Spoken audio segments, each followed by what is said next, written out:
കഥാപ്രസംഗം ആരംഭിക്കുകയാണ്. ഞാൻ നിങ്ങൾക്കായി ഒരുക്കുന്നു ഒരു പ്രവാചകന്റെ അന്ത്യം. പ്രിയപ്പെട്ടവരെ, അതാ അങ്ങോട്ട് നോക്കൂ. ഞാൻ നിങ്ങളുടെ ശ്രദ്ധയെ അങ്ങോട്ട് ക്ഷണിക്കുകയാണ്. ഗലീല, പ്രകൃതി രമണീയമായ ഗലീല. ആ ഗലീലയുടെ തീരങ്ങളെ പുളകമണിയിച്ച് പാലസ്തീൻ നാടിന് കുളിർമേകി അവൾ അങ്ങനെ ഒഴുകുകയാണ്. സുന്ദരിയായ യോർദാൻ നദി. സത്യശ്യാമള സുന്ദരമാണി യോർദാൻ നദിയുടെ തീരം. തുള്ളി തുള്ളി ചാടി ഒഴുകും യോർദാൻ നദിയിലെ വെള്ളം. സത്യശ്യാമള സുന്ദരമാണി യോർദാൻ നദിയുടെ തീരം. തുള്ളി തുള്ളി ചാടി ഒഴുകും യോർദാൻ നദിയിലെ വെള്ളം. അതാ ആ നദിയുടെ തീരത്ത് കുറച്ച് ആളുകൾ കൂട്ടം കൂടി നിൽക്കുന്നത് നിങ്ങൾ കാണുന്നില്ലേ? എന്താണ് അവിടെ സംഭവിക്കുന്നത്? ആ നദിയിൽ യോർദാന്റെ ആഴങ്ങളിൽ അരയ്ക്കപ്പം വെള്ളത്തിൽ ഒരു മനുഷ്യൻ നിൽക്കുന്നു. മുടിയും താടിയും നീട്ടി വളർത്തിയ ഒരുവൻ. അവനാണ് നമ്മുടെ കഥാനായകൻ. അവനെ കുറിച്ച് പറയുകയാണെങ്കിൽ ഭൂമിയിലെ ആദ്യത്തെ വിപ്ലവക്കാരി.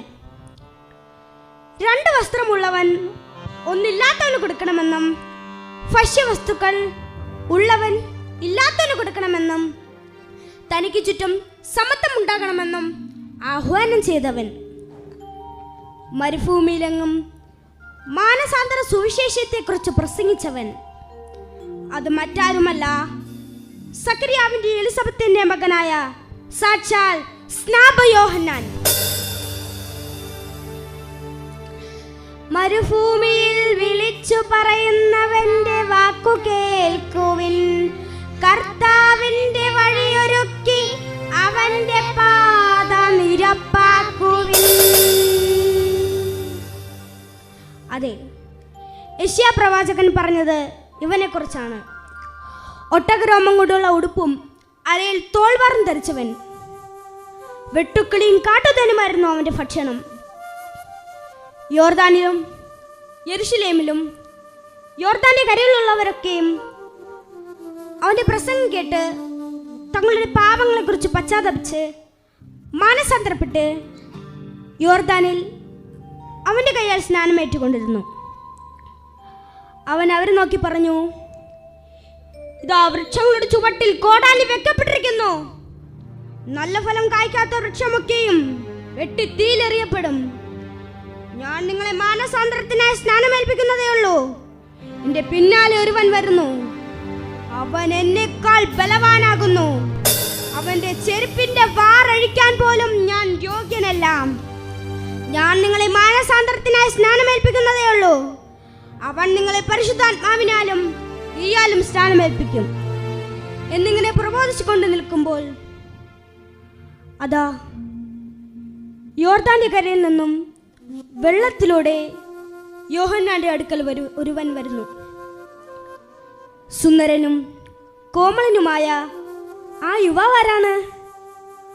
അവനാണ് നമ്മുടെ പാപങ്ങളെ വഹിച്ചവൻ, നമുക്ക് വേണ്ടി കാൽവരി കുരിശിൽ യാഗമായവൻ, നമ്മുടെ രോഗങ്ങളെ മാറ്റിയവൻ, നമ്മെ നിത്യജീവൻ അവകാശിയാക്കിയവൻ, ഇനി വീണ്ടും വരാമെന്ന് വാഗ്ദത്തം ചെയ്ത നസ്രേനായ യേശുക്രിസ്തു. ലോകത്തിൻ പാപങ്ങൾ ചുമലിൽ ഏറ്റിയ ദൈവത്തിൻ കുഞ്ഞാട്, ശത്രുക്കളെയും സ്നേഹിക്കാൻ പഠിപ്പിച്ച ദൈവത്തിൻ കുഞ്ഞാട്. ലോകത്തിൻ പാപങ്ങൾ ചുമലിൽ ഏറ്റിയ ദൈവത്തിൻ കുഞ്ഞാട്, ശത്രുക്കളെയും സ്നേഹിക്കാൻ പഠിപ്പിച്ച ദൈവത്തിൻ കുഞ്ഞാട്. പ്രിയമുള്ളവരെ, അങ്ങനെ സകല നീതിയും നിവൃത്തിയാകുവാൻ യോഹന്നാന്റെ കൈയാൽ സ്നാനമേൽക്കാൻ ലോകരക്ഷകൻ വന്നിരിക്കുന്നു. സ്നാനം കഴിഞ്ഞ് വെള്ളത്തിൽ നിന്നും കയറിയ യോഹന്നാൻ ആ മണൽപ്പരപ്പിൽ തന്നെ പരിഹസിക്കുകയും തന്റെ വാക്കനുസരിക്കാതെ നിൽക്കുന്ന സദൂക്യരും പരീശന്മാരും പട്ടാളക്കാരോടും പാപത്തെക്കുറിച്ചും നീതിയെക്കുറിച്ചും വരാനിരിക്കുന്ന ശിക്ഷാവിധിയെക്കുറിച്ചും പ്രബോധിച്ചു മുന്നോട്ട് പോയി. യോഹന്നാൻ പറഞ്ഞു, അങ്ങ് രാജകൊട്ടാരത്തിൽ നടക്കുന്ന അനീതിയെക്കുറിച്ചും അധർമ്മത്തെക്കുറിച്ചും യോഹന്നാൻ ശക്തമായ ഭാഷയിൽ പ്രസംഗിച്ചു. ഗലീല എന്ന് വാണിരുന്നത് ഹെറോദ അന്തിപ്പാസ് മഹാരാജാവായിരുന്നു.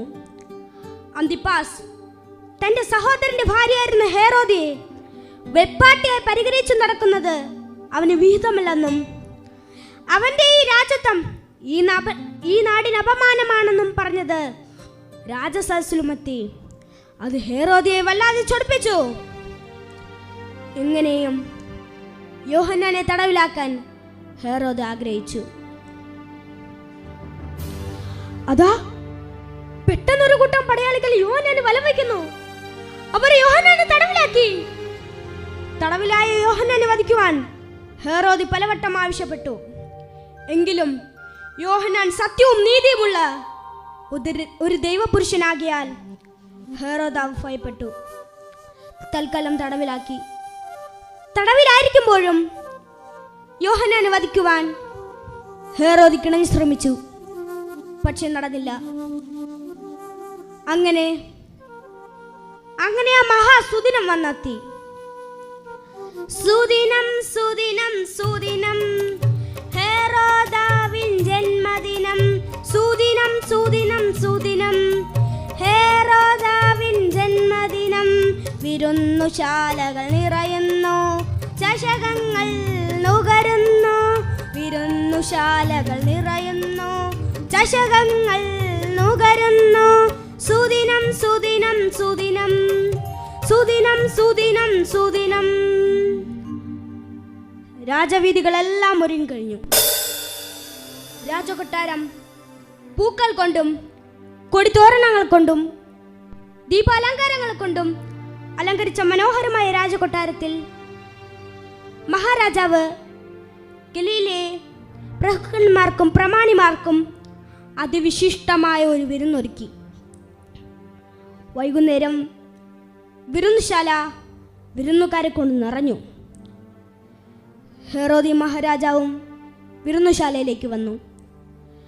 താൻ ക്ഷണിച്ച ക്ഷണിതാക്കളെല്ലാം വന്ന് വിരുന്നുശാല നിറഞ്ഞിരിക്കുന്നത് കണ്ട് സന്തുഷ്ടനായ മഹാരാജാവ് നർത്തകരെ ക്ഷണിച്ചു. ഹെറോദി തന്ത്രപൂർവം തന്റെ മകളായ ശലോമിയെ വൈശ്യമായി അണിയിച്ച് നൃത്തത്തിനയച്ചു. ശലോമി രാജസദസ്സിൽ അതിമനോഹരമായി വൈശ്യമായി നൃത്തമാടി. ശലോമിയുടെ നൃത്തത്തിന്റെ നിർവൃതിയിൽ സന്തുഷ്ടനായ മഹാരാജാവ് ശലോമിയോട് ചോദിച്ചു, ശലോമി, നിന്റെ നൃത്തത്തിൽ നാം അതീവ സന്തുഷ്ടനാണ്. നാം നിനക്ക് എന്ത് സമ്മാനമാണ് നൽകേണ്ടത്? ശലോമി എന്തു പറയണമെന്ന് ആലോചിച്ചു കൊണ്ട് നിൽക്കുമ്പോൾ മഹാരാജാവ് പറഞ്ഞു, ശലോമി, നീ എന്ത് വേണമെങ്കിലും ചോദിക്കൂ. ഈ രാജ്യത്തിന്റെ പകുതിയാണെങ്കിൽ പോലും നാം അത് നിനക്ക് നൽകാം.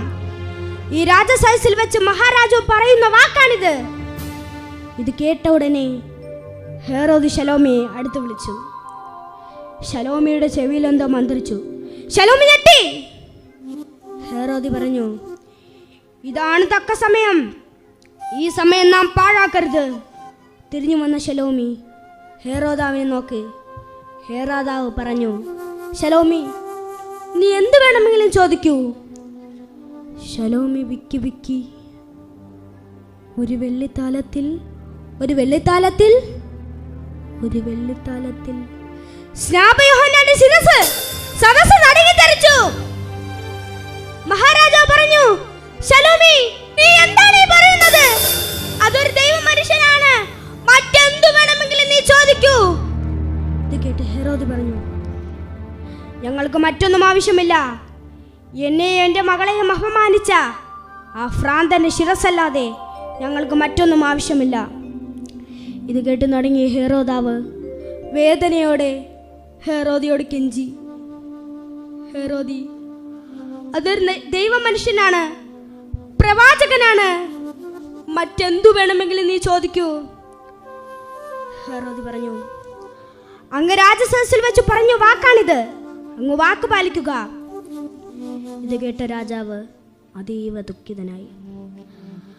അതിദുഃഖിതനായ രാജാവ് എങ്കിലുമാണേലും വിരുന്നുകാരെയും വിചാരിച്ച് സമ്മതമരുളി.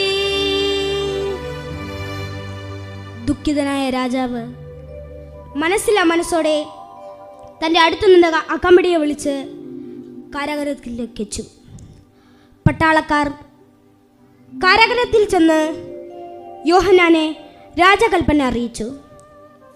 യോഹന്നാൻ ചഞ്ചലപ്പെട്ടില്ല, അവൻ പതറിയില്ല, അവൻ കരഞ്ഞു കാൽ പിടിച്ചില്ല.